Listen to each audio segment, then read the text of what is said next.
Dance Moms. It just rolls off the tip of your tongue, doesn't it? For 8 seasons, this Lifetime original series broke new ground, delighting audiences by throwing obsessive parents and overworked kids into vicious competition with each other, and putting the whole thing on national TV. It sounds troublesome, so what happened to these kids when the camera stopped rolling? Did they swear off dancing forever, or did they lean harder into it and go full Black Swan?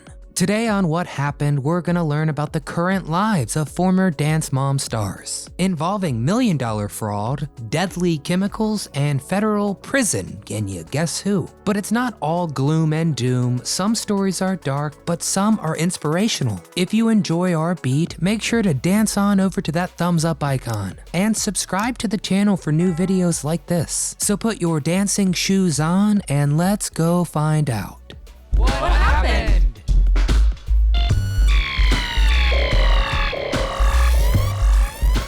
JoJo Siwa, from zero to hero. Hi, my name is JoJo Siwa and I'm 4 years old. Joelle Siwa, better known as JoJo, starred on the show for its 5th season. Her colorful personality and precocious talent impressed viewers, but few could have predicted what would happen to the dancer after she left the show. Her story features many soaring successes, but a few dark secrets lurking in the midst. She was born in Nebraska in 2003. Joelle, aka JoJo, always had lots of pressure on her to be something big. Her mother, Jesselyn, was a professional dance instructor herself, and she put JoJo in front of the camera very early. The young dancer was just 10 when she made her first TV appearance, and she was on Dance Moms a few years later in 2015. So where is JoJo today? The answer, it seems, is everywhere. Not long after Dance Moms, Joelle began to create and promote her own online ventures, mostly singing and vlogging under the name JoJo Siwa. It didn't take long until youths around the world began following her. Millions and millions of youths, by the way. She currently has 12.2 million followers on YouTube. That is millions more than we have, so let's keep it up. She was also named one of Time Magazine's 100 most influential people. And I'm sure many of your kids or nephews and nieces are obsessed with her. Not too shabby for a silly looking kid from Nebraska. JoJo Unsavory Deals. JoJo's rise to fame hasn't just been songs and TV dancing. Real business-oriented people know that you need to branch out to make the real dough, and JoJo knows that pretty well. She has her fingers in a seemingly infinite amount of pots, from video games to dolls in her likeness, imitation hair bows modeled after the ones she wears. But it's that last venture that got her in some trouble in the UK, when schools began to ban the accessories for violating school dress codes, as well as causing distractions in class. Is this unfairly targeting fans of the unconventional star, or is it just following the rules? But as controversial the bows turned out to be, at least they weren't dangerous. That can be said for another business venture gone awry. A makeup kit put out by Claire's. Fans and parents were very shocked when a nasty surprise was found in some of the cosmetic kits. Was it a toy? A picture of the star? No. Some of the kits contain dangerous levels of asbestos. Yikes. And while I'm wishing all the best to JoJo and her 12.2 million followers, let's hope she gets somebody better to do her quality control next time. For her makeup and maybe her music too. Everyone's replaceable. The Abby Lee Miller story.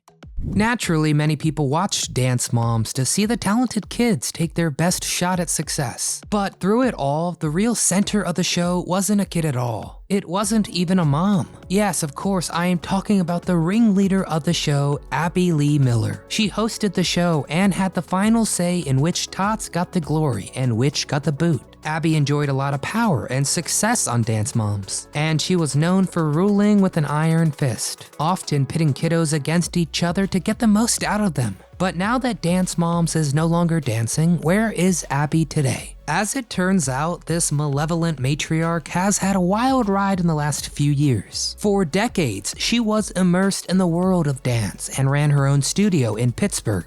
She became known for being a hard ass, but she did get results. And she showed off these controversial methods on Dance Moms. Audiences began to be fascinated by the intense human drama that came out of her studio, but not everyone agreed with her methods. In 2012, the group Dance Masters of America, a dance teaching organization, gave Abby the boot, calling her detrimental to the dance profession. Wowzers, that's gotta hurt. But Abby kept going, reaching for more and more power as she went. She moved out to glitzy LA and opened a studio there, continuing to host more seasons of Dance Moms. All the while, she was raking in cash in the millions. But it was around this point that things began to go downhill for Abby. The first bad news came when it was revealed that Abby had recently filed bankruptcy after owing money to the IRS. Sure, it could have been a mistake, right? Taxes are tricky to fill out, and it happens once every year. It's not that hard, never mind. She owed $400,000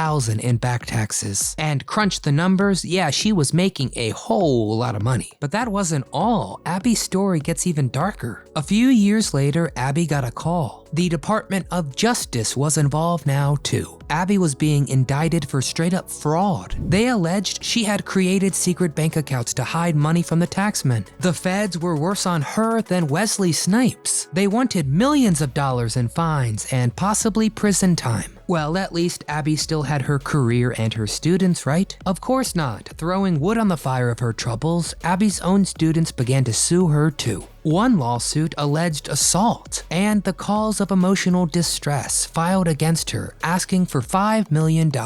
I guess they didn't get the memo of the whole bankruptcy thing. But don't worry, Abby explained the whole thing was a big misunderstanding. You see, she had just misplaced the money, and the Justice Department said, awesome, cool. I'm just kidding. No, she was found guilty and sentenced to a year and a day of federal prison in California. But after showing good behavior and great dance moves, she was let out to a halfway house. But while Abby did pay her debt to society, her troubles didn't end there either. In 2018, she was diagnosed with lymphoma, a rare kind of cancer, and it forced her to a wheelchair. She has since relearned to walk, and I'll be the first to admit I did think Abby was too cruel in that show. But this is just far too much, and I hope things get better for her soon. Maddie Ziegler. While many child stars peak early, Maddie Ziegler proved on Dance Moms she was no flash in the pan. She starred on the show for 6 seasons and quickly began racking up success after leaving 2. Maddie has been called one of the most famous dancers in the entertainment biz. But how did she handle all that recognition at such a young age? What has she done with her clout, and where is she today? While millions of people watched Dance Moms over the years, one in particular noticed Maddie. That person was a pop singer named Sia, who was entranced by Maddie's dancing and decided she wanted to collaborate with the whiz kid. Maddie starred in the video for Sia's massive hit, Chandelier. And of course, this catapulted her into the entertainment world. Today, she's dancing and acting on both stage and screen. She was even in Steven Spielberg's recent West Side Story remake. But success isn't permanent, as Maddie sadly learned in 2021. When you're at the top, one misstep can hurt a lot.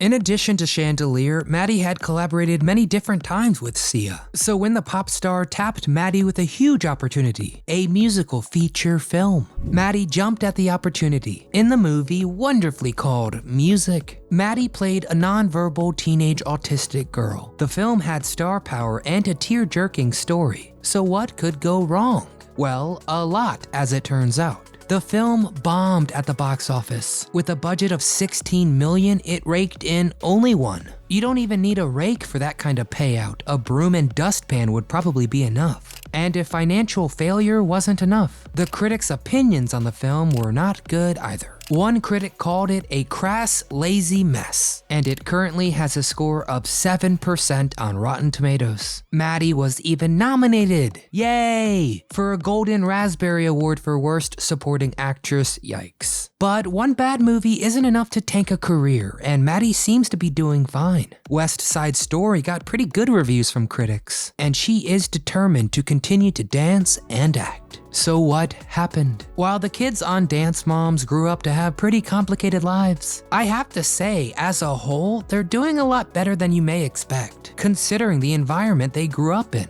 I can't imagine being told everyone's replaceable at a young age, but for the most part, the kids seem to be doing alright. Unfortunately, the same can't be said for their former teacher, of course. But enough of me, now it's your turn. I want to know, what are your favorite moments from Dance Moms? Did you have a favorite youngster or a favorite mom? Do you think the treatment the kids went through on the show was abusive? Or was it just tough love? Get in the comments and let me know. If you enjoyed the video, please hit the thumbs up icon, it really helps a lot. And don't forget to subscribe to the channel and come back often so we can keep telling you what happened.